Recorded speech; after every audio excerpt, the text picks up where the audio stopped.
শিউলিরা কি সত্যি জানে, জেনে কি মেলে ধরে পাপড়ি, বুকে টেনে নেয় শরতের শিশির। ওরা হয়তো কাঁদে, হয়তো বা হাসে।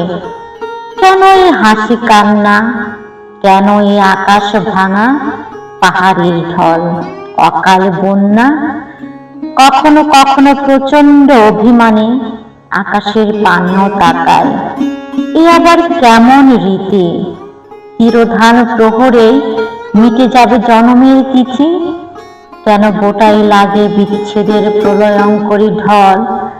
কেন পাপড়ির চোখে এত অশ্রু করে টলমল?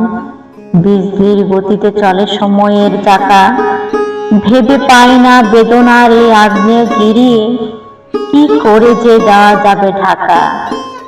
আকুতির পাষাণ স্রোত কোথায় কোন পথে হারায়, ভাবনার গলাকারা চোখের ঝিলিকি দিয়েই দিগন্তে মিলায়। রেখে যায় বিদীর্ণ হাফড়ের লম্বা দীর্ঘশ্বাস। মঞ্চস্থ হয়ে চলে বিচ্ছেদের আসর। ইস, আর কিছুক্ষণ থাকলে হয়তো পূর্ণ হয়ে যেত জীবনের মধুময় বাসর।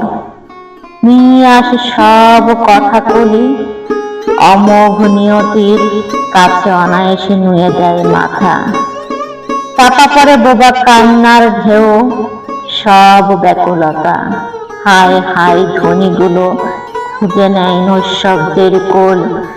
হয়তো মনে মনে হাসে, ক্ষতি কি? ঝরতে ঝরতেই না হয় লিখে গেলাম এক রাতের শিলালিপির মর্মর ইতিহাসে। খুঁজে নেয় নিয়তির কাঁথায় অনিমেষ সান্ত্বনা। হয়তো মাটি আমায় বেশি ভালোবাসে, না হলে কেন রেখেছে পেটে মিলনের এমন শিশির স্নাত স্নিগ্ধ মেরি বিছানা।